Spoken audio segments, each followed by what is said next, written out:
여기 미국의 연구원이 기술을 한국에게 도둑맞았다고 하면서 격분했다고 합니다. 이 남성은 이대론 당할 수 없다고 하면서 그대로 한국으로 향했다고 하는데요. 그는 한국에 갔다가 마주한 충격적인 광경 때문에 반년 동안이나 한국에 붙잡혀 있어야 했다고 합니다. 도대체 그에게 무슨 일이 있었던 걸까요? 안녕하세요. 저는 마이클 앤더슨입니다. 인텔의 수석연구원으로 일하고 있죠. 저는 사실 한국을 정말 싫어했습니다. 아니, 증오했다고 하는 게 맞겠네요. 어쨌든 저를 잘 아는 동료들은 요즘 제 모습을 보며 혀를 끌끌 차고 내요. 도대체 마이클이 왜 저렇게 됐을까 하면서요. 그도 그럴 것이. 한때 동양의 기술력을 맹렬히 비판하고 다니던 제가 한국에 다녀온 그날 이후 완전히 딴 사람처럼 한국을 찬양하기 시작했으니까요. 1985년 샌프란시스코, 제가 10살이던 그 여름을 아직도 선명히 기억합니다. 아버지는 매일 밤 서재에 틀어박혀 계셨고 어머니는 그런 아버지 곁을 말없이 지키셨죠. 나중에서야 알게 됐지만 그때 아버지는 70년대 한국에서 파산했던 기억을 자서전으로 쓰고 계셨어요. 마이클, 내가 크면 꼭 알아야 할 게 있단다. 서재 벽에 걸린 낡은 사진을 가리키며 아버지가 말씀하셨습니다. 그 사진 속에는 앤더슨 일렉트로닉스라는 간판이 선명했어요. 1970년대 초 한국 구로공단에 있었던 아버지의 회사였죠. 우리가 개발한 기술을 도둑질했어. 그들은 늘 그랬고 앞으로도 그럴 거야. 어린 제게 아버지는 자주 그런 말씀을 하셨습니다. 한국에 대한 원망과 분노가 담긴 이야기들이었죠. 그때부터였을까요? 저도 모르게 마음 한구석에 한국이라는 나라에 대한 선입견이 자리 잡기 시작했어요. 그로부터 30여 년이 지난 지금 인텔의 수석연구원이 된 저는 연구실 의자에 깊이 파묻혀 모니터를 바라보며 한숨을 내쉬었습니다. 화면 속 테스트 결과는 제가 우려하던 그대로였죠. 3나노 공정 개발은 또다시 실패였습니다. 스탠포드에서 박사 학위를 받고 인텔의 수석연구원이 된 지 5년, 이제는 더 이상 변명의 여지가 없어 보였어요. 앤더슨 박사, 오늘도 늦게까지 계시네요. 퇴근하려던 동료 스티브가 연구실 문간에 서서 말을 걸었습니다. 아, 그래. 이 데이터들을 좀 더 분석해보려고 하는 중이야. 하긴 뭘 더 분석할 게 있나요? 결과는 이미 뻔했습니다. 우리는 한계에 부딪혔고 경쟁사들은 우리를 점점 더 멀리 앞서가고 있었죠. 요즘 들어 자주 듣는 삼성전자 얘기가 특히나 신경 쓰였습니다. 그들이 텍사스에 대규모 반도체 공장을 설립한다는 소식이 실리콘밸리를 술렁이게 만들었거든요. 어릴 적 아버지의 이야기가 자꾸 떠올랐습니다. 기술 도둑질하는 나라. 그 말이 30년이 지난 지금도 제 귓가에 맴돌았어요. 마이클, 대통령이 또 연설하고 있어. 옆 연구실에 제니퍼가 고개를 내밀며 말했죠. TV를 켜보니 트럼프가 여전히 강경한 목소리로 연설을 하고 있었습니다. 미국의 기술 주권을 지켜내겠습니다. 우리는 세계 최고의 기술력을 가진 나라입니다. 어떤 나라도 우리의 기술을 위협할 수 없습니다. 허울뿐인 자신감이라는 생각이 들었어요. 현실은 전혀 달랐거든요. 매일 밤, 퇴근도 잊은 채 연구실에서 씨름하는 건 바로 그 현실과의 싸움이었습니다. 아버지 세대의 자존심이었던 미국의 기술 패권이 지금 제 손에서 무너져가고 있다는 생각에 어깨가 무거웠죠. 책상 위에는 어릴 적 추억이 담긴 가족사진 한 장이 놓여 있었습니다. 은퇴하신 아버지는 요즘도 가끔 제게 전화를 하셔서 우리가 최고야라는 말씀을 하시곤 하죠. 하지만 그 자신감이 이제는 현실과 얼마나 동떨어져 있는지 그걸 아버지께 어떻게 말씀드려야 할지 몰랐습니다. 이러다가 정말 추월당하는 거 아닐까? 혼잣말처럼 중얼거렸죠. 그때 휴대폰이 울렸습니다. CEO 비서실이었어요. 앤더슨 박사님, CEO께서 긴급히 찾으십니다. 지금 올라와 주실 수 있으신가요? 이런 늦은 시간에 CEO가 찾는다는 건 분명 심상치 않은 일이겠죠. 가방을 챙기며 불안한 예감이 들었습니다. 엘리베이터를 타고 올라가는 동안 문득 서재에서 자서전을 쓰시던 아버지의 모습이 떠올랐어요. 그때처럼 지금도 우리는 무언가를 지키려 안간힘을 쓰고 있는 걸까요? 그렇게 저는 CEO 사무실 문 앞에 서서 잠시 숨을 고르고 노크를 했습니다. 들어오세요. 긴장된 마음으로 문을 열었죠. CEO는 창가에 서서 밤거리를 내려다보고 있었어요. 마이클, 자네에게 특별한 임무를 맡기려고 해. 그의 목소리는 무거웠습니다. 저는 그저 묵묵히 그의 다음 말을 기다렸죠. 하지만 그가 건넨 말은 제가 상상했던 것과는 전혀 달랐습니다. 삼성전자로 연수를 다녀오게. 순간 귀를 의심했습니다. 삼성전자라고요? 아버지가 그토록 원망하던 그 나라의 그 회사라고요? 머릿속이 새하얘졌습니다. 일주일 후에 출발하게. CEO의 말이 아직도 귓가에 맴돌았어요. 집으로 돌아오는 차 안에서도 그리고 지금 이렇게 서재에 앉아있는 이 순간에도 마음이 복잡했습니다. 벽에 걸린 아버지의 옛 회사 사진이 저를 바라보는 것만 같았죠. 아버지가 아시면 한숨이 절로 나왔습니다. 지난 주말 부모님 댁에 들렀을 때도 아버지는 여전히 그 이야기를 하고 계셨어요. 마이클, 요즘 신문 보고 있지? 그 녀석들 봐라. 우리 기술 훔쳐가더니 이제는 미국 땅에까지 공장을 세운다고 하잖아. 그때 아버지의 목소리에는 여전히 그때의 쓴맛이 배어 있었습니다. 1972년 앤더슨 일렉트로닉스가 한국에서 파산했을 때의 그 아픔이요. 당시 아버지는 최첨단 전자부품 제조 기술을 갖고 한국에 진출했다고 하셨죠. 미국의 기술력으로 아시아 시장을 선도하겠다는 꿈이 있으셨대요. 처음에는 다들 환영했었지. 하지만 그건 우리 기술을 배우기 위해서였어. 6개월 만에 우리 핵심 기술이 경쟁사로 새어나갔다. 결국 우리는 그때마다 어머니는 여보 그만 하고 말리셨지만 아버지의 분노는 식을 줄 몰랐어요. 책상 위 여권을 집어들었습니다. 다음 주면 이걸 들고 인천공항에 도착하겠죠. 인천이라 검색해보니 세계 최고의 공항이라던데 정말일까요? 아버지의 기억 속 한국은 여전히 허름한 공장들이 즐비한 개발도상국인데 말이에요. 젠장, 그렇게 심란한 마음으로 이메일을 열어보니 삼성전자에서 보낸 연수 일정표가 와 있었습니다. 화려한 연구단지 사진과 함께 첨부된 자료들은 마치 제가 아는 그 한국이 아닌 다른 나라 이야기 같았어요. 그때 핸드폰이 울렸습니다. 발신자 표시를 보니 아버지였어요. 심장이 쿵쾅거렸죠. 수화기를 들 용기가 나지 않았습니다. 어떻게 말씀드려야 할까요? 아버지, 저 다음 주에 삼성전자로 연수 가요라고요? 전화를 받지 않고 창밖을 바라봤습니다.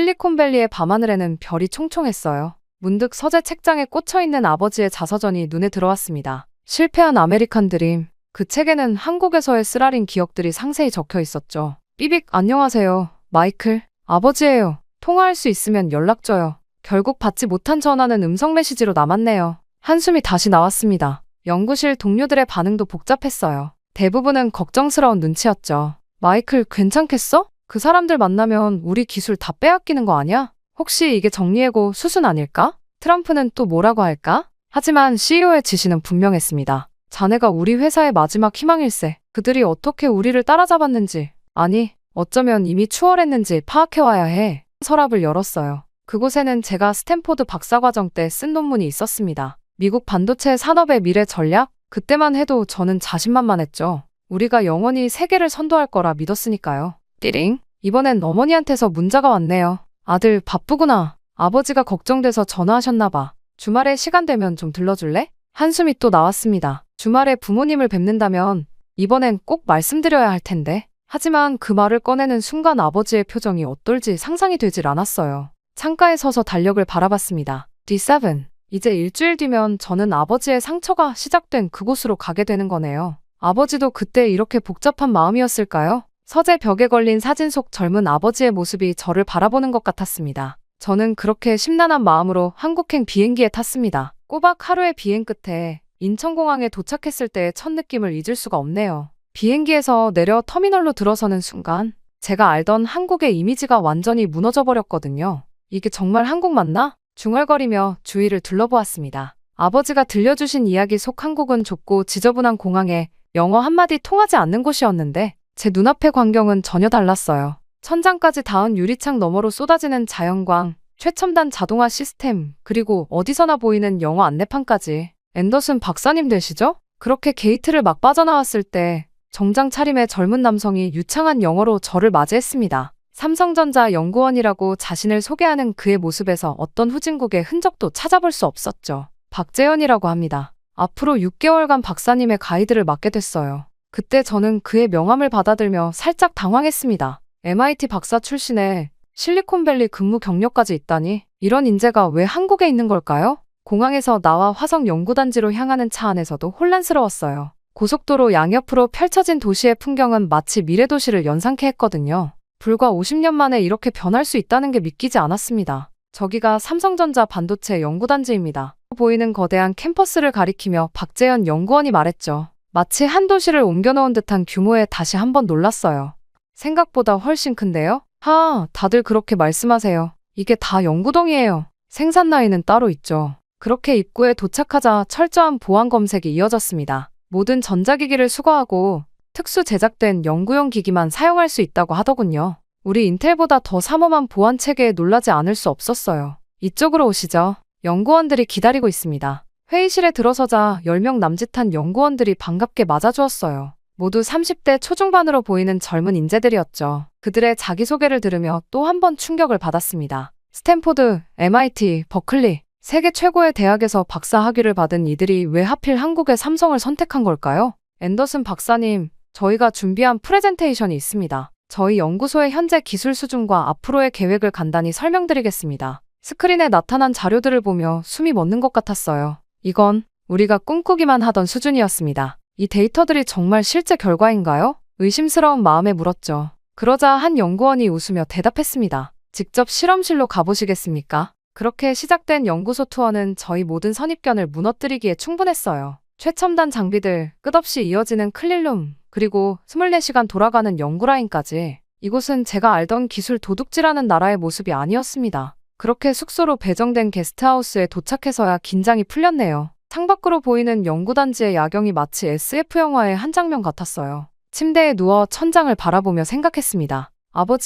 아버지가 보신 한국과 제가 본 한국이 이렇게나 다르네요. 핸드폰을 켜보니 부모님께서 안부 문자를 보내셨더군요. 아직도 연수 이야기는 못 꺼냈지만 언젠가는 이곳에서 본 것들을 꼭 말씀드리고 싶었습니다. 아버지의 상처를 치유하는 데 도움이 될지도 모르니까요. 띵동! 갑자기 초인종이 울렸어요. 문을 열어보니 박재현 연구원이 서 있었습니다. 저녁 식사하러 가시죠. 연구원들이 박사님을 기다리고 있어요. 한국 음식은 처음이시죠? 그의 미소에서 진정성이 느껴졌습니다. 어쩌면 이번 연수는 제 인생의 전환점이 될지도 모르겠네요. 이것이 저희가 개발 중인 이나노 공정의 실험 데이터입니다. 회의실 스크린에 띄워진 그래프를 보는 순간 저도 모르게 자리에서 벌떡 일어났어요. 불가능한 수치였습니다. 아니, 적어도 제가 알고 있던 반도체 기술의 한계로는 불가능한 결과였죠. 이게 정말 실제 데이터인가요? 떨리는 목소리로 물었습니다. 네, 실시간 데이터예요. 지금 저쪽 실험실에서 테스트가 진행 중인데 직접 가보실래요?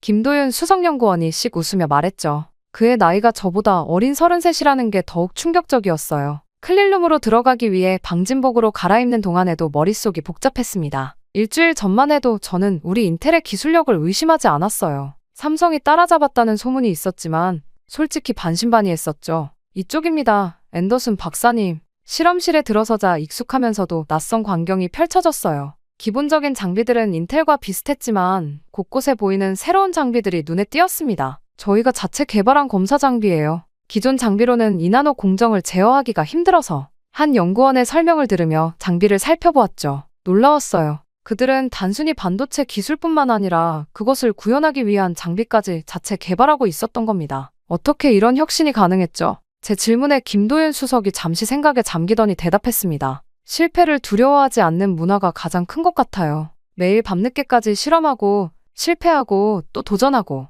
그러다 보니 여기까지 왔네요. 그의 말에 가슴이 덜컥 내려앉았어요. 실패가 두려워 도전을 미루고 안전한 길만 택해왔던 저와는 정말 달랐습니다. 이건 저희가 개발 중인 신소재 실험실입니다. 그렇게 다음 구역으로 이동하며 박재현 연구원이 설명을 이어갔어요. 기존 실리콘의 한계를 뛰어넘기 위해 새로운 시도를 하고 있죠. 앤더슨 박사님, 이제 저희의 최신 프로젝트를 보여드릴게요. 그때 김도윤 수석이 또 다른 실험실 문을 열었습니다. 아, 그 전에 이건 극비 사항이라 고개를 끄덕였어요. 이미 예상했던 일이었죠. 하지만 그가 보여준 것은 제 예상을 훨씬 뛰어넘는 것이었습니다.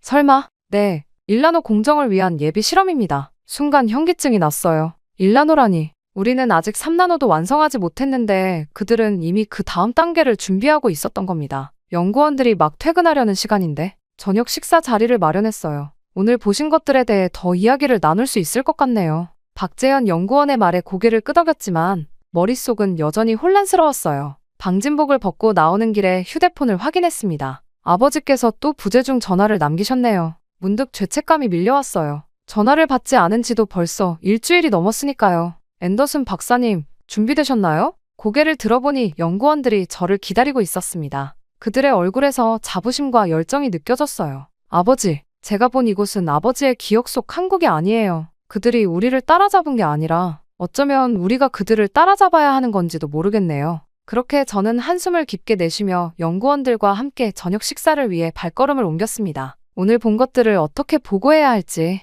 더 나아가 우리는 앞으로 어떻게 해야 할지 답을 찾기가 쉽지 않을 것 같았어요. 앤더슨 박사님, 이번 프로젝트에 참여해 보시겠어요? 한 달이 지난 어느 날 김도윤 수석이 건넨 제안에 잠시 망설였습니다. 지금까지는 단순히 관찰자의 입장이었는데 직접 참여한다는 건 전혀 다른 의미였으니까요. 어떤 프로젝트인가요? 이나노 공정의 수요를 높이기 위한 새로운 시도예요. 박사님의 양자역학 논문을 읽어봤는데 박사님의 통찰력이 필요할 것 같아서요. 그가 건넨 태블릿을 받아들고 자료를 훑어보는데 갑자기 옆자리에 젊은 연구원이 벌떡 일어났어요. 수석님, 제가 방금 새로운 아이디어가 떠올랐는데. 순간 회의실이 순식간에 열기로 가득 찼습니다. 칠판 앞에서 자유롭게 의견을 나누는 모습이 마치 대학 시절 연구실의 브레인스토밍 세션을 보는 것 같았어요. 하지만 달랐죠. 여기엔 직급이나 나이의 벽이 없었습니다. 이거 정말 혁신적인데요? 제가 감탄사를 내뱉자 김도윤 수석이 웃으며 말했어요. 이게 저희의 일하는 방식이에요.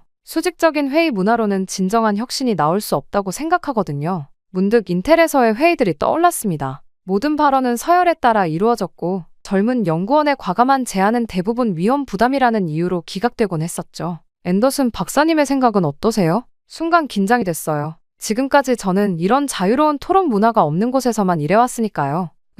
제 생각에는 조심스럽게 의견을 개진하기 시작했습니다. 그런데 놀라웠어요. 제 말 한마디에 연구원들이 진지하게 귀 기울이고 때론 예리한 질문을 던지고 더 나은 방향을 제시하는 모습이 회의가 끝나고 늦은 저녁을 먹으러 가는 길이었어요. TV가 켜진 구내식당에서 문득 귀에 익은 목소리가 들렸습니다. 우리는 더 이상 다른 나라에 휘둘리지 않을 것입니다. 한미동맹은 중요하지만 그들도 합당한 대가를 지불해야 합니다. 트럼프의 연설이었죠. 방위비 분담금 증액을 요구하는 내용이었는데 왠지 모르게 불편했어요. 옆자리에 박재현 연구원이 슬며시 말을 걸었습니다. 박사님, 혹시 저희가 어떻게 이 자리까지 왔는지 궁금하지 않으세요? 고개를 끄덕였어요. 사실 늘 궁금했거든요. 어떻게 이들은 이렇게 빠르게 성장할 수 있었을까? 우리에겐 선택지가 없었어요. 아무도 기술을 나눠주지 않았고 모든 걸 처음부터 배워야 했죠. 실패해도 다시 일어나야 했고 무시당해도 계속 도전해야 했어요. 그러다 보니 이제는 이게 우리의 문화가 됐네요.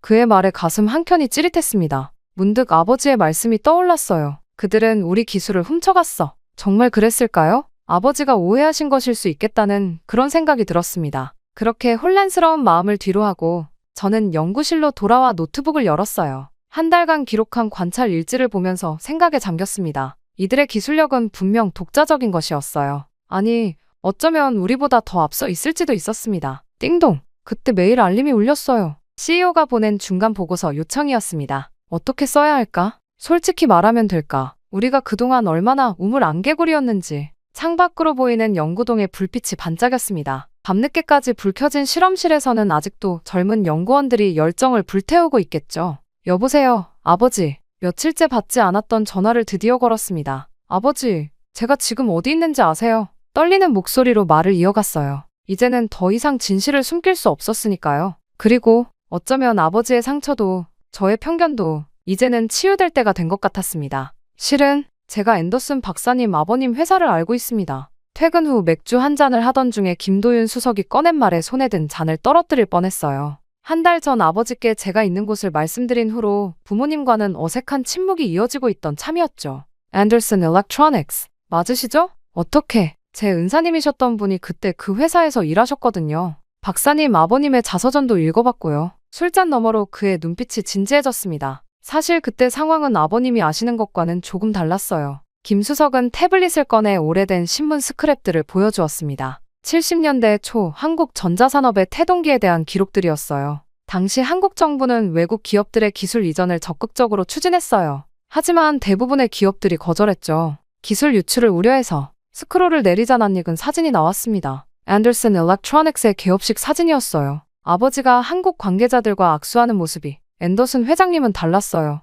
한국과의 협력을 선택하셨죠. 하지만 김 수석의 이야기는 계속되었습니다. 당시 미국 정부가 한국으로의 기술 이전을 크게 제한했다는 것, 그래서 대부분의 기업들이 실질적인 협력을 피했다는 것, 그리고 결정적인 건 IMF였어요. 73년에 오일 쇼크와 함께 닥친 세계적인 불황이 저는 아버지의 자서전에서 읽은 내용과 전혀 다른 이야기를 듣고 있었습니다. 기술 유출? 아니었어요. 협력 파트너를 찾지 못한 외로운 도전이었고 시대의 큰 물결 앞에서 좌절한 도전이었던 거죠. 박사님, 이건 제 은사님이 개인적으로 보관하고 계시던 건데 김 수석이 건넨 봉투에는 바램 편지 한 통이 들어있었어요. 앤더슨 회장님께 당신의 용기 있는 결정에 깊이 감사드립니다. 우리의 협력이 이렇게 끝나게 되어 정말 유감입니다. 하지만 당신이 보여주신 신뢰는 우리 젊은 엔지니어들에게 큰 희망이 되었습니다. 순간 눈시울이 뜨거워졌어요. 이런 이야기를 아버지는 알고 계셨을까요? 띡! 핸드폰에 문자가 왔네요. 어머니였어요. 아들, 아버지가 많이 아프시다.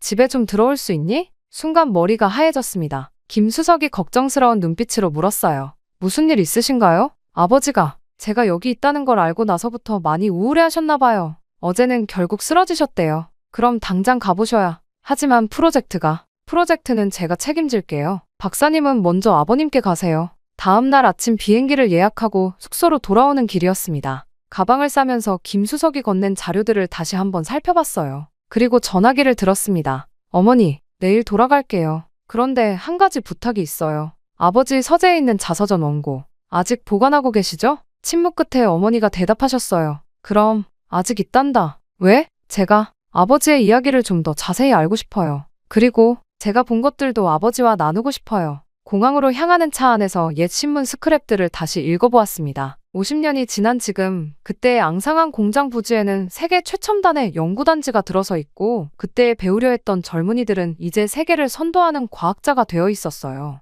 순간 저도 모르게 눈시울이 붉어졌습니다. 아버지, 우리가 너무 오래 오해하고 있었던 건 아닐까요? 저는 그렇게 숙소 안에서 아버지께 드릴 편지를 써내려갔습니다. 50년 전 그 편지의 답장처럼 이제는 제가 새로운 이야기를 써내려갈 차례인 것 같아요. 결국 아버지의 병환 때문에 귀국을 해야 했지만 마음 한켠이 불편했어요. 아직 뭔가 찾지 못한 것 같은 느낌이랄까요? 그래서 출발 전날 다시 한번 연구소를 찾았습니다. 자료실에서 우연히 발견한 낡은 문서처리에 인생을 바꿨다고 해도 과언이 아닐 것 같아요. 삼성전자 반도체 기술 개발사 1974-1984. 먼지를 털어내며 페이지를 넘기던 그 순간이 아직도 생생합니다. 이건 첫 장을 넘기자마자 놀라움을 감출 수 없었어요. 그들의 시작은 제가 알던 것과는 너무나도 달랐습니다. 74년 첫 연구소 설립 당시 보유 기술 없음. 해외 기술 도입 시도 모두 실패. 연구원 수 12명. 첫 해에 실패한 실험 횟수 2184회. 마치 일기처럼 세세하게 기록된 실패의 기록들. 그들은 정말 맨 땅에서부터 시작했던 거였네요. 앤더슨 박사님, 거기서 뭘 그리 열심히 보세요? 김도윤 수석이 자료실로 들어왔어요. 이게 정말인가요? 제가 보고 있던 페이지를 가리켰죠. 78년 일본 기업들이 기술 이전을 모두 거절한 후 연구원들이 직접 반도체 회로를 하나하나 분석했다는 기록이었어요. 아, 그거. 김 수석의 얼굴에 잔잔한 미소가 번졌습니다. 우리의 자부심이죠. 저희 연구소의 시작점이니까요. 자료들을 더 살펴볼수록 가슴이 먹먹해졌어요. 그들은 단 한 번도 다른 회사의 기술을 그대로 베끼지 않았습니다. 대신 기본 원리부터 차근차근 연구하고 그것을 바탕으로 자신들만의 기술을 개발해 나갔더군요. 이건 무슨 80년대 초반에 연구 일지를 넘기다 발견한 사진 한 장. 새벽까지 실험실에서 잠든 연구원들의 모습이었어요. 그 옆을 장식한 대형 칠판에는 빼곡한 수식들이. 그때는 다들 미쳤다고 했죠. 선진국들이 10년 넘게 개발한 기술을 우리가 어떻게 따라잡겠냐고. 김 수석이 말을 이었어요.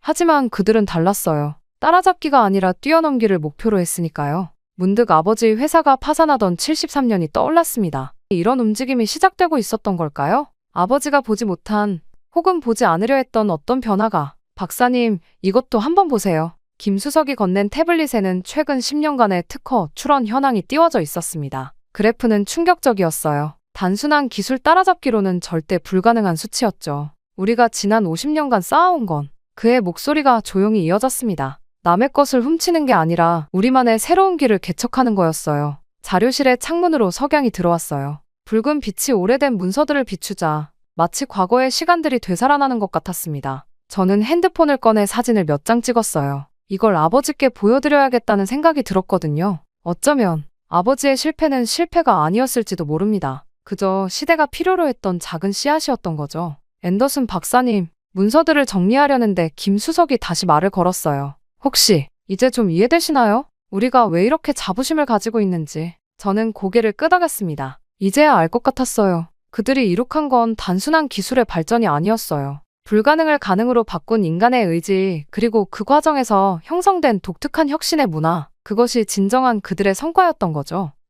이 자료들을 좀 더 볼 수 있을까요? 당연하죠. 시간 걱정 마세요. 여기 불은 꺼지지 않으니까요. 그날 밤, 저는 자료실에서 밤을 새웠습니다. 50년의 시간을 거슬러 올라가며 한 장 한 장 진실을 마주했어요. 그리고 아버지의 상처와 제 편견이 왜 시작되었는지 마침내 이해할 수 있었습니다. 앤더슨 박사님, 오늘 저녁에 시간 되세요? 연구원들이 송별회를 준비했거든요. 벌써 6개월이 지났다는 게 믿기지 않네요. 박재현 연구원의 말에 고개를 들어보니 연구실 창 너머로 단풍이 물든 캠퍼스가 보였습니다. 벌써 이런 계절이 됐네요. 중얼거리듯 말했더니 박 연구원이 웃으며 대답했어요. 그동안 정말 많은 일이 있었죠? 그렇습니다. 처음 이곳에 왔을 때 저와 지금의 저는 완전히 다른 사람이 된 것 같아요. 차이를 확인하러 왔다가 제 내면의 깊은 곳까지 변화하게 된 거죠. 이거 보세요. 제가 생각에 잠겨 있는 동안 김민수 연구원이 태블릿을 들고 뛰어왔어요. 우리가 지난달에 시도했던 새로운 공정 방식, NASA에서 관심을 보였대요. 미팅 요청이 왔어요. 그의 눈빛이 반짝였어요. 6개월 전만 해도 저는 이런 모습을 날 것 그대로의 열정이라며 비웃었을 텐데 이제는 그 순수한 연구자의 기쁨이 제 가슴까지 전해지는 게 느껴지네요. 잘 됐네. 근데 민수야, 문득 궁금해진 게 있어서 물었습니다. 너 왜 실리콘밸리 안 가고 여기 있어? MIT 졸업하고 구글이나 애플에서 스카우트 제의 많이 받았을 텐데. 그의 대답은 단순 명쾌했어요. 여기가 더 재미있잖아요. 다들 제 아이디어를 진지하게 들어주고 실패해도 다시 도전할 기회를 주고 그리고 무엇보다 우리가 하는 연구가 정말 세상을 바꿀 수 있다고 믿거든요. 저녁 송별회 장소로 향하는 길, 노트북을 열어 부모님께 보내려던 이메일을 다시 읽어보았습니다. 아버지, 어머니, 그동안 제가 보고 느낀 것들을 어떻게 말씀드려야 할지 며칠째 고민하고 있습니다. 아버지, 73년의 실패는 실패가 아니었어요. 아버지께서 뿌리신 작은 씨앗이 이곳에서 자라나 거대한 숲이 되었습니다. 아버지께서 보여주신 신뢰는 결코 배신당한 게 아니었어요.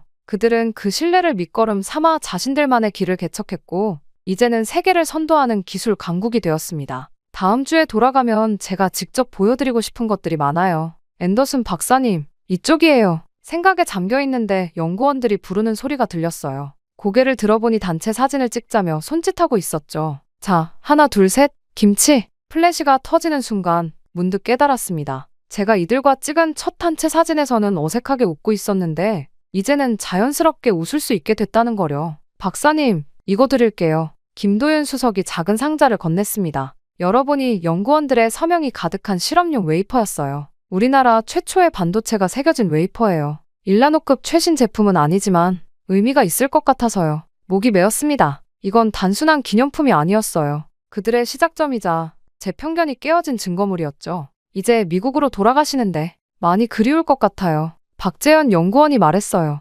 하지만 이제 우리는 진정한 동료가 됐잖아요? 앞으로도 자주 연락해요. 고개를 끄덕였습니다. 이제 저는 압니다. 진정한 혁신은 편견을 깨는 데서 시작된다는 것을요. 그 과정에서 우리는 서로를 이해하고 존중하게 된다는 것도요. 노트북을 다시 열어 이메일 마지막 문장을 추가했습니다. 아버지, 어머니, 이제는 말씀드릴 수 있을 것 같아요. 제가 이곳에서 찾은 건 단순한 기술이 아니었습니다. 진정한 혁신이 무엇인지, 그리고 우리가 얼마나 큰 오해 속에 살아왔는지를 돌아가면 긴 이야기를 나누고 싶습니다. 샌 버튼을 누르고 저는 송별회장으로 향했습니다. 이제 곧 미국으로 돌아가겠지만 제 마음의 절반은 이곳에 남을 것 같네요. 그렇게 저는 무사히 작별 인사를 하고 미국으로 가게 되었습니다. 도착하자마자 저는 회의를 진행해야 했어요. 생각보다 일정이 빡빡했기 때문이었죠. 이게 말이 되는 소리요? 지금 우리보다 그들이 앞섰다는 건가? 그때 인텔 이사회 회의실의 분위기는 싸늘했습니다. 제가 제출한 보고서를 읽은 임원들의 표정이 일그러졌죠.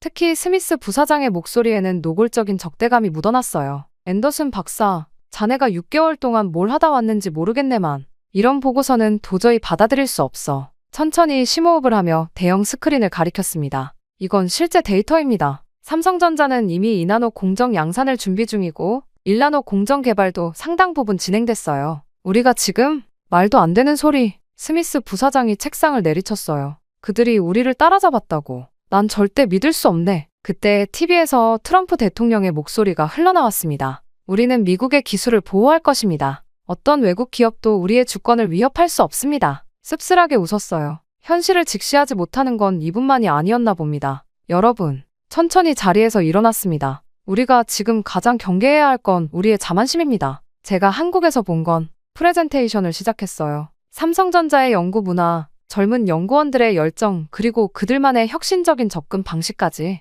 모든 걸 있는 그대로 보여주었습니다. 그래서 전 제안드리고 싶습니다. 이제는 경쟁이 아닌 협력을 해야 할 때라고 봅니다. 회의실이 술렁였어요. CEO가 잠시 생각에 잠기더니 물었습니다. 구체적으로 어떤 제안인가? 한미 반도체 공동 연구 프로젝트입니다. 우리의 기초 연구력과 그들의 혁신적인 개발 문화를 결합하면 말도 안 돼요. 스미스 부사장이 또다시 끼어들었습니다. 대통령께서도 분명히 말씀하시지 않았습니까? 우리는 미국의 기술을 지켜야. 그게 무슨 기술입니까? 제 목소리가 높아졌어요. 지금 우리가 지켜야 할 건 낡은 자존심이 아니라 미래를 향한 도전 정신입니다. 트럼프 대통령의 발언은 현실을 전혀 반영하지 못하고 있어요. 우리가 우물 안개구리로 남아있는 동안 세상은 빠르게 변하고 있습니다. 회의실이 조용해졌어요. CEO가 천천히 고개를 끄덕였습니다. 계속 말해보게. 제가 한국에서 만난 연구원들은 우리가 생각했던 것과는 전혀 달랐습니다. 그들은 단순히 기술을 따라하는 게 아니라 완전히 새로운 길을 개척하고 있었어요. 우리가 그들과 협력하지 않는다면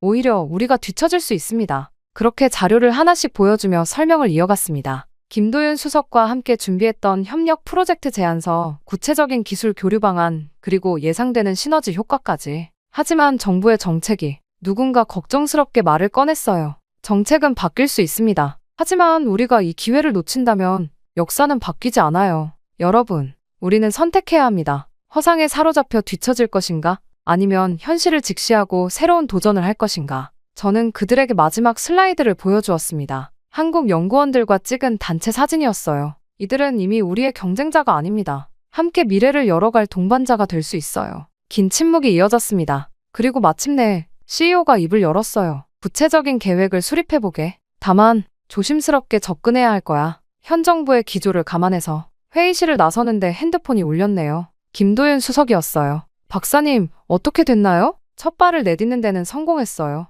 이제 시작이네요. 저는 발걸음을 재촉하며 생각했습니다. 트럼프의 보호무역주의나 구시대적 인식은 언젠가 변할 거예요. 중요한 건 우리가 먼저 변화할 준비가 되어 있느냐는 거죠. 그리고 오늘 그 첫걸음을 내디딘 것 같네요. 아버지, 이쪽으로 오세요. 인천공항에 도착한 부모님을 맞이하며 가슴이 뭉클했습니다. 1년 전 제가 처음 이곳에 도착했을 때와는 전혀 다른 감정이네요. 아버지는 여전히 불편한 표정이었지만 그래도 이곳에 오시겠다고 결심하신 것만으로도 큰 발걸음이었어요. 여기가 많이 변했구나. 아버지가 작은 목소리로 중얼거리셨어요. 50년 만의 방문인데 기억 속의 한국은 찾아볼 수 없었겠죠. 이제 곧 시작될 공동 프로젝트 발표식이에요. 아버지께서 꼭 보셨으면 하는 게 있어서. 차로 이동하는 동안 아버지는 창밖만 바라보고 계셨습니다. 어떤 생각을 하고 계실까? 73년의 기억들이 스쳐 지나가고 계시려나요? 여기가 바로 그 삼성전자 연구단지입니다. 정문에 도착하자 아버지의 눈빛이 달라졌어요. 마치 50년 전의 청년처럼 호기심 가득한 눈으로 주변을 살피시더군요. 존경하는 내외빈 여러분, 발표식이 시작되었습니다. 인텔과 삼성전자의 공동 프로젝트 Future Semiconductor Initiative의 시작을 알리는 순간이었죠. 이번 프로젝트는 단순한 기술 협력을 넘어 두 회사의 역사적인 화해이자 새로운 도약이 될 것입니다. 제가 연단에 올라 발표를 시작했어요. 50년 전 이곳에서 시작된 작은 씨앗이 있었습니다. 비록 당시에는 실패한 것처럼 보였지만 아버지를 바라보며 말을 이었습니다. 그 씨앗은 결코 헛되지 않았습니다. 그것은 신뢰였고 도전이었고 서로를 이해하려는 첫걸음이었습니다. 김도윤 수석이 연단에 올라왔어요. 앤더슨 회장님, 아버지를 바라보며 말했습니다. 50년 전 회장님께서 보여주신 신뢰가 있었기에 저희가 여기까지 올 수 있었습니다. 오늘 그 인연을 다시 이어가고자 합니다. 아버지의 눈시울이 붉어졌어요. 어머니가 조용히 손수건을 건네시는데 저도 눈물이 났습니다. 발표식이 끝나고 연구실을 둘러보는 동안 아버지는 마치 다른 사람이 된 것처럼 열심히 질문하셨어요. 젊은 연구원들의 설명을 들으시며 때로는 고개를 끄덕이고 때로는 감탄하시는 모습이. 마이클, 저녁 식사 자리에서 아버지가 입을 여셨습니다. 아빠가 잘못 생각했던 것 같구나. 50년 동안 나는 내 상처 속에 갇혀 있었어. 아버지, 하지만 오늘 보니 그들은 정말 자신들의 길을 걸어왔더구나. 그리고 내가 그 다리를 놓다니. 아버지의 눈에서 다시 눈물이 흘렀습니다. 그때 핸드폰에서 알림이 울렸습니다. 김민수 연구원이 보낸 메시지였어요. 형, 우리 이번 프로젝트로 노벨상 타는 거 아닐까요? 순간 웃음이 났습니다. 그래요. 이제는 꿈꿀 수 있어요. 우리가 함께라면 어떤 편견도 어떤 한계도 뛰어넘을 수 있을 테니까요. 저는 창밖의 한국 풍경을 바라보며 지금까지 있었던 여정을 되돌아보았습니다. 돌이켜보면 제가 한국에서 얻은 것은 단순한 기술적 통찰이 아니었습니다. 처음 이곳에 왔을 때 저는 기술 도둑질하는 나라라는 편견에 사로잡혀 있었어요. 아버지의 상처가 만들어낸 그 편견은 제 시야를 너무나도 좁게 만들어버렸죠. 하지만 6개월의 시간은 그 모든 것을 바꾸어 놓았습니다. 진정한 혁신은 모방에서 시작될 수 있다는 것. 하지만 그것은 결코 모방에서 끝나지 않는다는 것을 배웠어요. 한국의 과학자들은 기존의 한계를 뛰어넘기 위해 끊임없이 도전했고 그 과정에서 자신들만의 독특한 혁신 문화를 만들어냈습니다. 수직적 위계 질서보다 수평적 소통을, 안정적 현상 유지보다 과감한 도전을, 그리고 개인의 성과보다 팀의 성장을 중시하는 문화. 이것이야말로 그들이 이룩한 진정한 성과였던 거죠. 더 놀라운 건 그들이 결코 과거의 상처에 연연하지 않았다는 거예요. 오히려 그것을 발판 삼아 더 높이 도약했죠. 아버지 세대에 대한 원망 대신 그들이 보여준 신뢰를 소중히 여기며 자신들의 길을 개척해 나갔습니다. 이제 저는 압니다. 진정한 경쟁력은 기술력만이 아닌 그것을 가능케 하는 문화와 정신에서 나온다는 것을요. 그리고 미래를 향한 진정한 도약은 서로에 대한 이해와 존중, 그리고 협력에서 시작된다는 것도요. 한국에서의 시간은 제 인생의 전환점이 되었습니다. 이제 저는 더 이상 과거의 편견에 갇혀있지 않아요. 대신 새로운 가능성을 향해 눈을 크게 뜨고 있죠. 아버지의 상처가 치유되는 것을 보며 저 또한 치유되었으니까요. 이것이 제가 얻은 가장 큰 깨달음입니다. 우리는 서로를 이해하려 노력할 때 비로소 성장할 수 있다는 것. 그리고 그때 우리가 꿈꾸는 미래도 한 걸음 더 가까워진다는 것을요. 제 이야기는 여기까지입니다. 긴 이야기를 들어주신 모든 분들께 감사의 말씀 전하고 싶어요. 행복하세요. 감사합니다. 트럼프가 과연 한국에게 핵 보유를 승인할 거라고 보십니까? 절대 그렇지 않습니다. 만약 그들이 핵을 보유하면 세계가 망할 겁니다. 여기 미국의 펜타곤 회의실에서 한 남자가 흥분한 채로 사람들에게 이야기를 하고 있습니다. 한국은 너무 약하며 그들이 핵을 보유하는 것은 말도 안 된다고 혀를 차고 있는데요. 하지만 그는 며칠 뒤 한국으로 향하게 되고 도착하자마자 깜짝 놀라 주저앉고 말았다고 합니다. 대체 그에게는 무슨 일이 있었던 걸까요? 안녕하세요. 저는 미국에서 핵정보 분석관으로 일하고 있는 앤더슨 워커입니다. 핵에 관한 정보라면 저만큼 잘 알고 있는 사람도 드물 정도죠. 그리고 오늘 아침 이런 저를 완전히 충격에 빠뜨린 나라가 하나 있습니다. 바로 한국이죠. 믿을 수 없다는 눈으로 바라본 제 핸드폰 화면에는 트럼프의 대선 승리 속보가 계속해서 올라오고 있었어요. 47대 미국 대통령이 확정이 되었으니 그럴만도 하죠. 대선 소식은 전 세계 주요 도시의 반응이 실시간으로 전해졌습니다. 그리고 특히 서울발 뉴스들이 유독 눈에 들어왔어요. 한미동맹의 미래에 대한 우려가 주를 이루고 있었죠. 그리고 그 중에서는 한국의 핵 보유 가능성을 제기하는 기사들이 꽤 눈에 들어왔습니다. 저는 곧바로 두 눈을 찌푸렸습니다. 한국이 핵을 보유한다고요? 북한은 예전부터 핵을 자체적으로 오랜 기간 개발해왔어요. 오랜 기간 핵 보유국으로, 그리고 그것으로 인해 사고를 많이 치기도 했으니 그렇다 쳐도 한국이라니요? 저는 완전히 반대하는 입장이었습니다. 왜냐고요? 한국은 약하니까요. 그들이 대체 군사적으로 내세울 수 있는 것이 뭐가 있단 말입니까? 만약 그들이 강하다면 주한미군은 뭐하러 그곳에 가 있겠어요? 이건 상식적으로 말이 안 되는 이야기였습니다. 그렇게나 약한 국가에게 핵까지 쥐어줄 수는 없었어요. 관리도 하지 못할 테니까요. 그들은 그저 미국의 보호를 받기만 하면 되는 나라라고요. 게다가 기술력도 마찬가지입니다. 한국의 기술력이라 솔직히 저는 제대로 들어본 적이 없네요. 그들이 유명한 건 그저 K-팝과 드라마 같은 것뿐이죠. 제 아내도 보니 그건 말 다 했다고 볼 수 있어요. 하지만 핵을 보유하기 위한 기술력은 꽤 떨어진다고 봐야죠.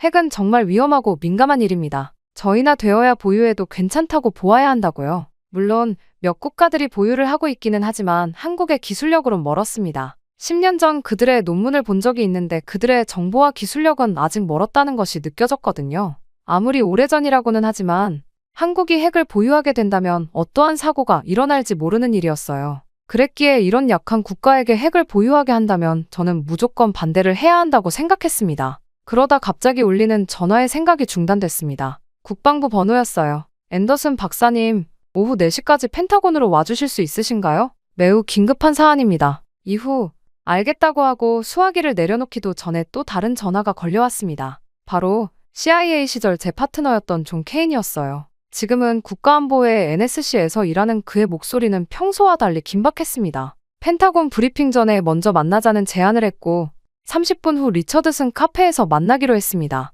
그렇게 저는 연구실을 나서며 노트북과 몇 가지 중요한 문서들을 가방에 넣었습니다. 복도를 지나는 동안 머릿속은 복잡했어요. 최근 6개월간 한국에서 포착된 여러 정황들이 떠올랐습니다. 울진 원전 인근의 새로운 시설 증설, 특이한 패턴의 희귀 금속 수입량 증가, 그리고 몇몇 핵심 과학자들의 수상한 동선까지 말이죠. 리처드슨 카페는 조지타운에서 가장 오래된 카페 중 하나였습니다. CIA 요원들이 비공식 미팅 장소로 자주 이용하는 곳이기도 했죠. 카페 안으로 들어서자 구석자리에 앉아있는 존이 보였습니다. 30년 전 젊은 분석관이었던 그의 머리카락은 이제 반백이 되어 있었어요. 존은 자리에 앉자마자 태블릿을 꺼냈습니다. 화면에는 위성사진들이 떠 있었어요. 특히 울진 원전 인근의 새로운 시설들이 눈에 띄었습니다. 지하로 이어지는 듯한 구조물들, 평소보다 증가한 차량 통행량, 그리고 몇몇 의심스러운 건물들까지. 이런 패턴은 분명 어디서 본 적이 있었어요. 존은 차분하게 상황을 설명했습니다. 트럼프 당선 이후 한국의 움직임이 더욱 활발해졌다는 것, 특히 국방과학연구소 ADD의 활동이 크게 증가했다는 점을 강조했어요. 한국의 미사일 기술이 이미 세계 최고 수준에 도달했다는 평가도 있었습니다. 그 말에 저는 충격을 받았습니다. 한국의 미사일 기술이 최고라니요? 그건 정말 말도 안 되는 소리이니까요. 하지만 화면에 떠 있는 수치는 확실히 최고 수준이었습니다. 그 광경은 저를 완전히 혼란스럽게 만들었죠. 그렇게 창밖으로 보이는 국회의사당을 바라보며 깊은 생각에 잠겼습니다. 20년 전 북한의 핵시설을 처음 사찰했을 때가 떠올랐어요. 당시 북한의 기술력은 초보적인 수준이었습니다. 하지만 방금 본 한국의 기술력은 북한 때와는 확연히 달랐어요. 제가 생각했던 한국이 아니었죠. 이미 세계 최고 수준의 과학 기술력을 보유하고 있었고, 언제든 방향을 틀면 핵무기 개발로 이어질 수 있는 잠재력을 가지고 있었습니다. 존은 마지막으로 한 장의 사진을 더 보여줬습니다. 한국의 한 군사시설 내부를 찍은 것 같았어요. 그 안에는 북한 핵시설에서 봤던 것과 유사한 장비들이 보였습니다. 순간 심장이 빠르게 뛰기 시작했어요. 한국이 레드라인을 넘을 수도 있어. 마이클, 존의 말이 무겁게 가슴에 내려앉았습니다. 시계를 보니 펜타곤 브리핑 시간이 다가오고 있었어요. 저는 카페를 나서며 하늘을 올려다봤습니다. 비는 그치고 있었지만 무거운 구름들이 여전히 워싱턴 상공을 뒤덮고 있었어요. 마치 앞으로 다가올 격변의 시기를 예고하는 것만 같았습니다. 펜타곤으로 향하는 차 안에서 존의 마지막 말이 계속 머릿속을 맴돌았습니다. 한국이 정말 그 선을 넘을까요? 그렇다면 우리는 어떻게 대응해야 할까요? 30년간의 경험이 이런 상황을 위한 것이었는지도 모르겠다는 생각이 들었습니다. 이제 곧 시작될 브리핑에서 저는 어떤 이야기를 들을까요? 아마도 제 인생의 마지막 임무가 될지도 모를 이 상황에서 과연 제가 해야 할 역할은 무엇일까요? 펜타곤이 가까워질수록 이런 질문들이 더욱 무겁게 다가왔습니다. 이후 이어진 펜타곤 브리핑은 예상보다 오래 걸렸습니다. 4시간 동안 진행된 회의에서 가장 충격적이었던 건 한국이 이미 핵무기 개발에 필요한 기술 대부분을 확보했다는 평가였어요. 특히 국방부 정보분석관의 보고는 충격적이었습니다. 최근 6개월간 한국의 군사 과학기술이 세계 5위권으로 급부상했습니다. 특히 미사일 기술과 우라늄 농축 능력이 눈에 띄게 향상되었어요. 북한이 30년 걸린 길을 한국은 5년 안에 달성할 수 있다는 평가입니다. 10년 전 한국 핵시설을 마지막으로 사찰했을 때의 보고서 또한 놀라웠습니다. 그때와 비교하면 한국의 기술력은 이미 통제선을 넘어서고 있었어요. 제 편견은 점점 더 도전을 받고 있었어요. 한국이 약하다고 단정지었던 저에게 이런 사실들은 큰 충격으로 다가왔으니까요. 앤더슨 박사님, 당신이 아니면 안 됩니다. 국방장관의 목소리가 무거웠습니다. 당신은 북한 핵시설도 사찰한 경험이 있지 않습니까? 저희는 지금 과연 한국도 핵을 보유해도 될지에 대한 정확한 상황 판단이 필요합니다. 그렇게 정확히 며칠 뒤 저는 대한민국에 도착했습니다. 대전 국방과학연구소 정문에 도착했을 때부터 심장이 빠르게 뛰기 시작했어요. 30년간 세계 각국의 군사시설을 봐왔지만 이런 수준의 보안 검색은 처음이었습니다. 생체 인증의 양자암호화 통신까지 마치 영화에서나 보던 기술들이 실제로 운용되고 있었어요. 이쪽입니다. 앤더슨 박사님. 이창호 박사의 안내를 따라 들어선 연구동은 그야말로 충격 그 자체였습니다. 10년 전 제가 마지막으로 봤던 단순한 연구소의 모습은 온데간데 없이 사라지고 마치 NASA의 제트추진연구소 JPL을 연상시키는 최첨단 시설이 눈앞에 펼쳐져 있었어요. 잠시만요. 저도 모르게 발걸음이 멈췄습니다. 실험실 한쪽에 설치된 초음 속 풍동 실험실을 보고 있자니 입이 다물어지지 않았어요. 티타늄 합금으로 제작된 실험실 내부는 마치 우주선을 연상시켰고 벽면을 가득 채운 모니터들에는 실시간 시뮬레이션 데이터가 끊임없이 흐르고 있었습니다. 이건 우리가 자체 개발한 시스템입니다. 이 박사의 목소리에는 자부심이 가득했습니다. 기존 미국 장비보다 20% 정도 더 정확한 데이터를 얻을 수 있죠. 더 놀라운 건 연구진들이었어요. 실험복 차림의 젊은 과학자들이 영어와 한국어를 자유자재로 섞어가며 전문적인 토론을 나누고 있었습니다. MIT, 캘텍, 스탠퍼드 출신들이 이곳으로 모여들었다는 게 이해가 됐어요. 이게 말이 됩니까? 잠수함 발사체계 시뮬레이션 시설에서는 또 한 번 충격을 받았습니다. 거대한 원형 스크린에 펼쳐진 3D 시뮬레이션은 제가 CIA에서 봤던 것보다 훨씬 정교했어요. 특히 미사일의 수중 궤적을 계산하는 알고리즘은 세계 최고 수준이었습니다. 점심시간 구내식당에서 젊은 연구원들과 대화를 나눌 기회가 있었어요. 우리가 못 만들 건 없습니다, 박사님. 한 연구원이 당당하게 말했습니다. 이제는 결심의 문제일 뿐이에요. 오후에는 평택의 한미연합사령부를 방문했어요. 과거 미군 장교들이 주도하던 작전 통제실이 완전히 달라져 있었습니다. 젊은 한국군 장교들이 자체 개발한 AI 기반 지휘 통제 시스템을 능숙하게 다루는 모습은 마치 헐리우드 영화의 한 장면 같았어요. 놀라셨죠? 김우진 소령이 의미심장한 미소를 지었습니다. 이제 우리도 독자적인 작전 수행이 가능합니다. 사실 미군의 도움이 꼭 필요한 상황은 많지 않아요. 대형 스크린에는 북한 전역이 실시간으로 감시되고 있었습니다. 한국이 자체 개발한 군사위성이 전송하는 영상이었어요. 10년 전에는 상상도 할 수 없었던 능력이었습니다. 저녁이 되어 서울로 돌아오는 차 안에서 하루 종일 본 광경들이 머릿속을 맴돌았어요. 창밖으로 보이는 서울은 이제 단순한 도시가 아닌 최첨단 군사기술의 산실로 보였습니다. 초고층 빌딩들 사이로 은밀하게 설치된 방공 레이더들, 밤하늘을 스치듯 지나가는 군용기들, 그리고 한강을 따라 늘어선 군사시설들이 새삼 달리 보였어요. 호텔에 도착해 침대에 누웠지만 쉽게 잠이 오지 않았어요. 창밖으로 보이는 서울의 불빛이 그 어느 때보다 강렬했습니다. 30년간 핵사찰관으로 일하면서 보아온 그 어떤 나라도 이토록 빠르게 성장한 경우는 없었어요. 내일은 더 충격적인 현실을 마주하게 될 거라는 예감이 들었습니다. 그리고 이건 분명 시작에 불과할 거라는 걸 그때는 아직 완전히 이해하지 못하고 있었죠. 대전으로 향하는 차 안에서 저는 자료들을 다시 한번 검토했습니다. 국방과학연구소? 자료로만 보던 이곳을 직접 방문한다고 생각하니 긴장되네요. 한국의 봄 풍경은 아름다웠지만 어딘가 무거운 기운이 감도는 게 느껴졌습니다. 워커 박사님 도착했습니다. 박소령의 말에 고개를 들어보니 웅장한 국방과학연구소 정문이 눈앞에 있었어요. 수십 년간 IAEA 사찰관으로 전 세계의 연구시설들을 방문해왔지만 이곳의 첫인상은 특별했습니다. 삼엄한 경비를 뚫고 들어선 연구소는 상상했던 것보다 훨씬 현대적이고 체계적이었어요. 현관에서 강태훈 국장과 이병호 박사가 우리를 기다리고 있었죠.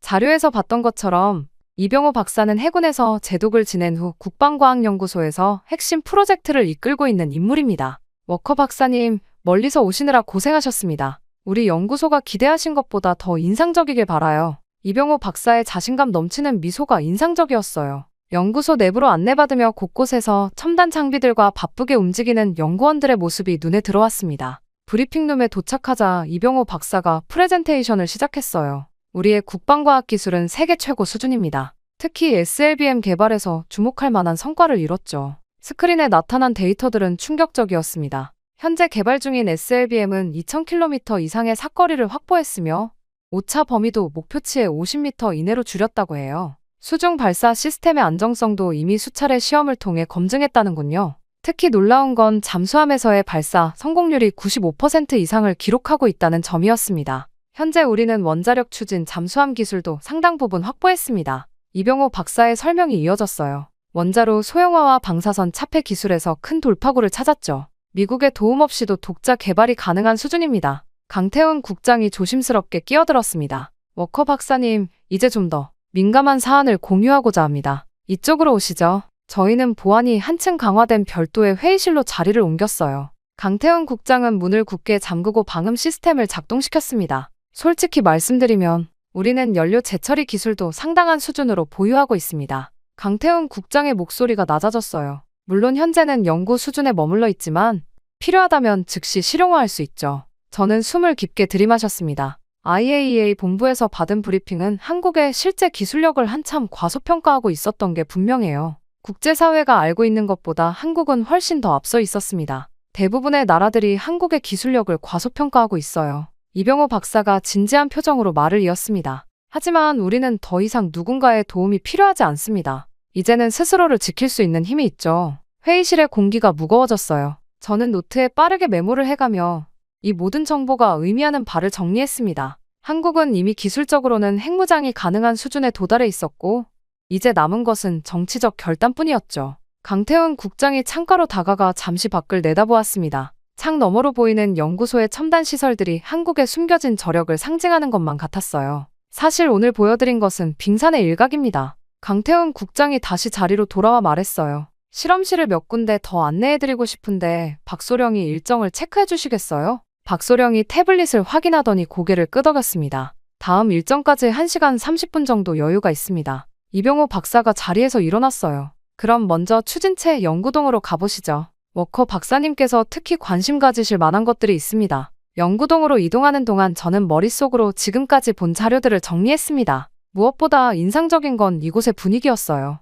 연구원들의 눈빛에서 자부심과 사명감이 느껴졌고 시설의 완성도는 세계 최고 수준이었습니다. 추진체 연구동은 말 그대로 압도적이었어요. 대형 엔진 시험실, 정밀 측정 장비들, 그리고 시뮬레이션 센터까지 모든 것이 완벽하게 갖춰져 있었습니다. 이 시설들은 모두 독자 기술로 설계하고 제작했습니다. 이병호 박사의 설명에 저는 고개를 끄덕일 수밖에 없었어요. 특히 이정밀도 측정 시스템은 세계 최고 수준이죠. 마지막으로 들른 곳은 데이터 분석실이었습니다. 여기서 모든 실험 데이터를 통합하고 분석합니다. AI 기술을 활용해서 최적화된 결과를 도출하죠. 저는 이제 이해했습니다. 한국이 왜 이렇게 자신감에 차 있는지를. 기술력만 놓고 보면 이미 세계 최고 수준에 도달해 있었어요. 제가 알고 있던 한국의 모습과는 너무나 달랐습니다. 오늘 본 것들은 모두 기밀사항입니다. 강태훈 국장이 마지막으로 당부했어요. 하지만 워커 박사님께서는 이해하실 거라 믿습니다. 우리가 왜 이런 준비를 해야 하는지. 저는 깊이 고개를 숙여 인사했습니다.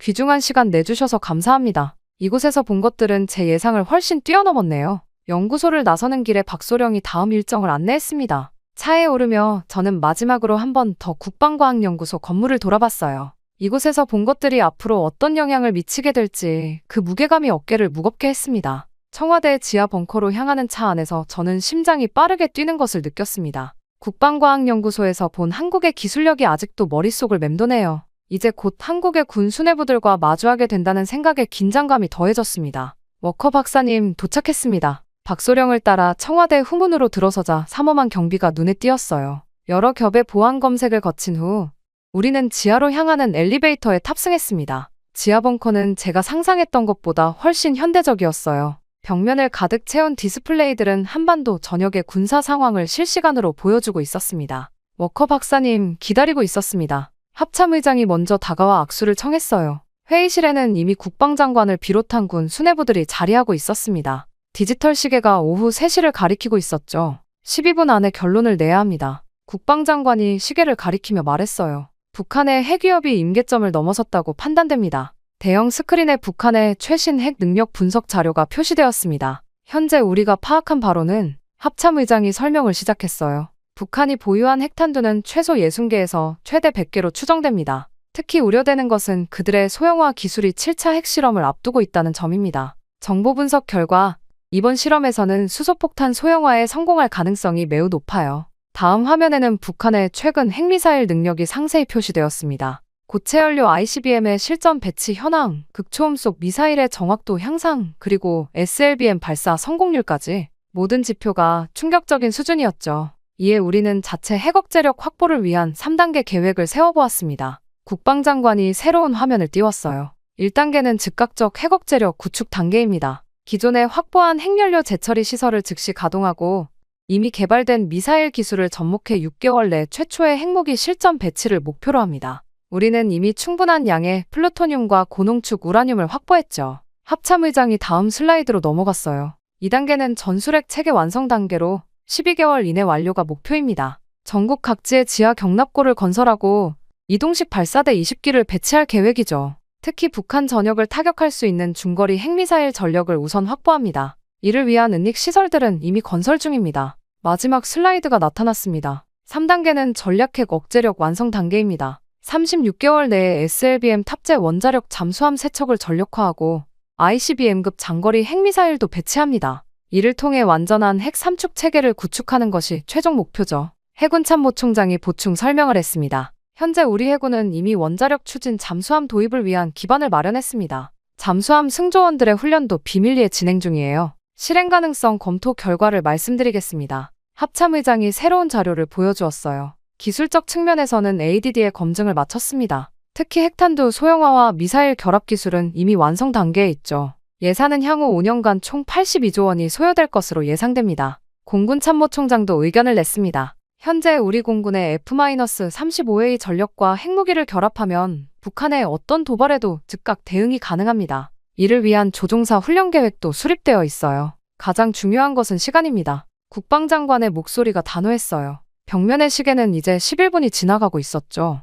우리의 계획이 실행에 옮겨지기 전에 북한이나 중국이 선제 조치를 취할 가능성도 배제할 수 없습니다. 그래서 신속하고 단호한 결정이 필요한 겁니다. 육군참모총장이 전술적 측면을 설명했습니다. 지상군은 이미 핵무기 운용을 위한 특수부대를 편성했습니다. 은닉 시설과 이동식 발사대 운용 훈련도 극비리에 진행 중이에요. 전술핵 운용을 위한 지휘통제 체계도 구축했죠. 미국의 입장은? 제가 조심스럽게 질문을 던졌습니다. 트럼프의 재선으로 상황이 달라졌습니다. 국방장관이 답했어요. 그의 한국 핵무장 용인 발언은 우리에게 기회이자 위기죠. 미국의 동맹 신뢰도가 흔들리는 상황에서 우리는 더 이상 미국에만 의존할 수 없습니다. 결단의 순간이 다가오고 있습니다. 합참의장이 자리에서 일어섰어요. 워커 박사님, 오늘 회의 내용은 여기까지입니다. 우리의 고민을 이해해 주시길 바랍니다. 시계가 정각을 가리켰고 12분간의 긴급 회의가 마무리되었습니다. 이 자리에서 검토된 내용들은 한국의 미래를 결정할 중요한 기초가 될 것이 분명했어요. 벙커를 나서면서 저는 마지막으로 회의실을 돌아봤습니다. 그곳에 모였던 장성들의 결연한 표정이 아직도 선명하게 기억에 남네요. 한반도의 운명이 바뀌는 순간을 목격한 것입니다. 이후 헬기가 전방 GOP 부대를 향해 날아가는 동안 저는 창밖으로 보이는 한반도의 풍경을 바라보았습니다. 청와대 지하 벙커에서의 긴장감 넘치는 회의가 아직도 생생한데 이제는 최전방 군인들의 목소리를 직접 들어보게 되는군요. 워커 박사님, 10분 후 착륙합니다. 박소령의 말에 고개를 끄덕였어요. 아래로는 철책선이 보이기 시작했고 곳곳에 초소들이 눈에 들어왔습니다. 이곳이 바로 세계에서 가장 중무장된 비무장지대라는 사실이 실감났어요. 헬기가 GOP 부대 내 헬기장에 착륙하자 젊은 대위가 우리를 맞이했습니다. 워커 박사님, 환영합니다. 저는 이 부대 작전과장 김준호 대위입니다. 김준호 대위를 따라 부대 내부로 들어서며 저는 이곳의 긴장감을 온몸으로 느낄 수 있었어요. 초소마다 완전 무장한 병사들이 날카로운 눈빛으로 북쪽을 주시하고 있었습니다.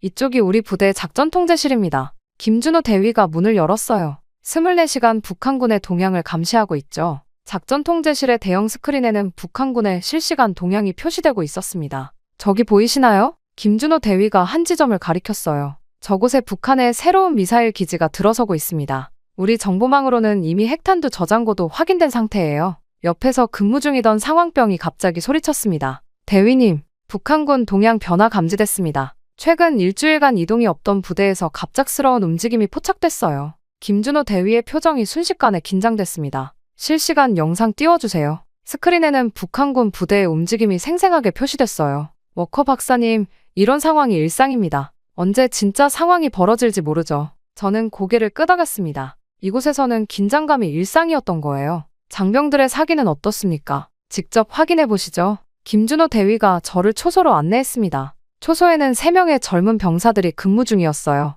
전우들, 잠시 이야기 나눌 시간 있나? 김준호 대위가 물었습니다. 네, 대위님. 병사들이 자세를 바로 했어요. 가장 고참으로 보이는 병장이 먼저 입을 열었습니다. 사실 저희도 알고 있습니다. 북한의 핵위협이 점점 더 심각해지고 있다는 걸요. 하지만 저희는 준비되어 있습니다. 맞습니다. 옆에 상병이 덧붙였어요. 우리도 이제는 똑같은 카드를 들어야 한다고 생각해요. 앞으로 일어날 일들이 두렵지 않냐고요? 물론 두렵죠. 하지만 그보다 더 두려운 건 우리가 아무것도 하지 않는 거예요. 가장 젊어 보이는 일병도 자신의 생각을 말했습니다. 저희 가족들도 모두 불안해하고 있어요. 하지만 우리가 여기서 버티고 있는 한 그들은 안전할 거라고 믿습니다. 다음으로 우리는 부대의 지휘통제소를 방문했어요. 이곳에서는 젊은 장교들이 모여 작전 회의를 하고 있었습니다. 북한군의 핵미사일 전력은 계속해서 강화되고 있습니다. 한 중위가 브리핑하고 있었어요. 우리도 이제는 대응 수단이 필요합니다. 재래식 전력만으로는 한계가 있어요. 옆에서 다른 중위가 의견을 덧붙였습니다.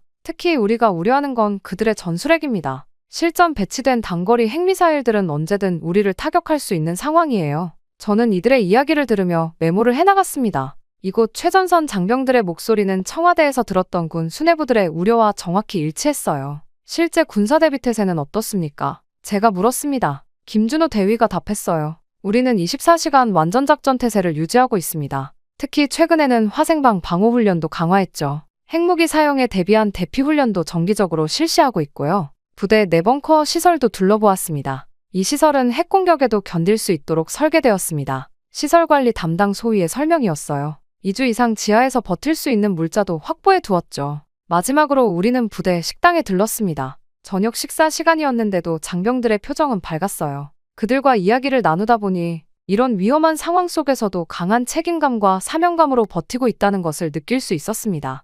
워커 박사님, 이제 돌아가야 할 시간입니다. 박소령이 알려주었어요. 헬기로 돌아가는 길에 저는 오늘 하루 동안 보고 들은 것들을 정리하기 시작했습니다. 최전방 장병들의 목소리는 한국의 핵무장 결정이 단순한 정치적 결단이 아닌 실질적인 군사적 필요에 의한 것임을 분명히 보여주고 있었어요. 제 보고서에는 이렇게 적었습니다. 한국의 최전선 군인들은 북한의 핵위협을 매우 실질적이고 시급한 문제로 인식하고 있다. 그들의 높은 사기와 강한 의지는 인상적이지만 동시에 현재의 비대칭적 군사 균형에 대한 우려도 깊다. 특히 젊은 장교들 사이에서는 자체 핵억제력 확보에 대한 지지가 매우 강하게 나타나고 있다. 헬기가 서울로 돌아가는 동안 저는 창밖으로 보이는 한반도의 밤하늘을 바라보았습니다. 오늘 본 것들은 제가 예상했던 것보다 훨씬 더 깊은 통찰을 주었어요. 한국의 결단은 이미 모든 층위에서 준비되고 있었고 그것은 돌이킬 수 없는 흐름처럼 보였습니다. 인천국제공항으로 향하는 차 안에서 저는 을지 군사훈련장에서 목격했던 한미연합사령관의 반응을 떠올렸습니다.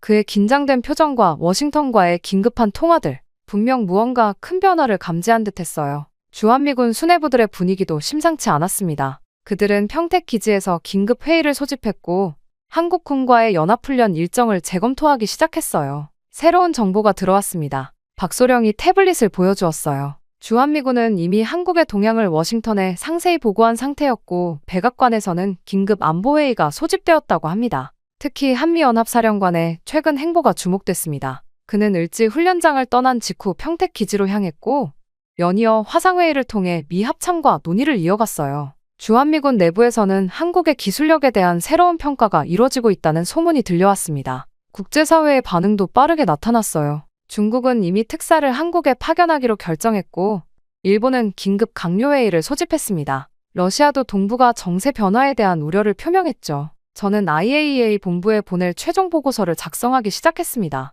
한국의 핵억제력 보유는 이제 시간 문제로 보입니다. 이는 단순한 추측이 아닌 다음과 같은 근거에 기반한 결론입니다. 첫째, 한국은 이미 필요한 모든 기술을 확보했습니다. 국방과학연구소에서 확인한 그들의 능력은 우리의 예상을 크게 뛰어넘었습니다. 둘째, 군부의 의지가 확고합니다. 최전선 장병부터 고위 장성들까지 한국군 전체가 같은 목소리를 내고 있었습니다. 셋째, 북한의 지속적인 핵위협과 미국의 동맹 신뢰도 저하는 한국의 결단을 재촉하는 결정적 요인이 되고 있습니다. 마지막으로 한국은 이미 구체적인 실행 계획을 수립한 것으로 보입니다. 청와대 지하 벙커에서의 회의는 이것이 단순한 구상이 아님을 보여주었습니다. 보고서를 마무리하며 저는 창밖을 바라보았어요. 서울의 마지막 풍경이 눈에 들어왔습니다. 이곳에서 보낸 시간들이 동북아 정세의 중대한 전환점을 목격하는 순간이었음을 직감할 수 있었죠. 제 보고서는 이미 큰 파장을 일으키고 있었습니다. IAEA 본부에서는 긴급 이사회 소집을 검토하기 시작했고 각국의 핵 전문가들은 한국의 기술력을 재평가하기 시작했어요.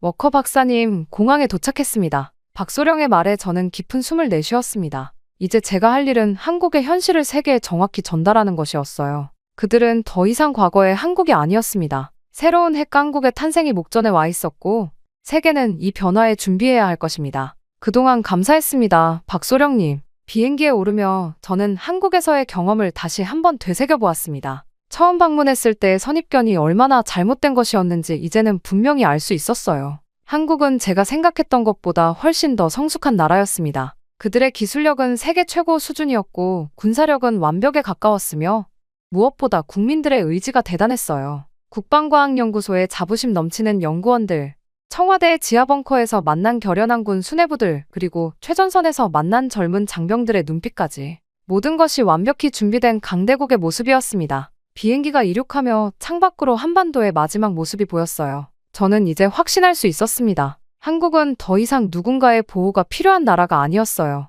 그들은 이미 스스로를 지킬 수 있는 충분한 힘을 가지고 있었고 그 힘은 세계 어느 나라도 무시할 수 없는 수준이었습니다. 기내 방송이 흘러나오는 가운데 저는 제 일기장에 마지막 문장을 적었습니다. 한국은 나에게 큰 깨달음을 주었다. 우리가 알던 한국은 이제 과거의 일이 되었다. 그들은 이미 세계를 놀라게 할 준비를 마쳤다. 나는 그들의 다음 걸음을 지켜볼 수 있는 특권을 가진 증인이 되었다. 창밖으로 작아지는 한국을 바라보며 저는 생각했습니다. 한국은 제가 알던 그런 약한 국가가 절대 아니라는 것을 말이죠. 그리고 미국으로 돌아가 이 정보를 꼭 알려야겠다고 생각했습니다. 아마 이곳에 오지 않았다면 저는 끝까지 믿지 못했겠죠. 한국은 저에게 일보다도 열린 마음을 가지게 해준 나라였습니다. 아마 저는 이번 여정을 앞으로도 절대 잊지 못할 것 같습니다. 언젠가는 한국의 연구원들과 협업을 진행해보고 싶기도 하네요. 그날을 다시 기약하며 안녕, 한국. 저에게 열린 마음을 가지게 해주어 감사합니다.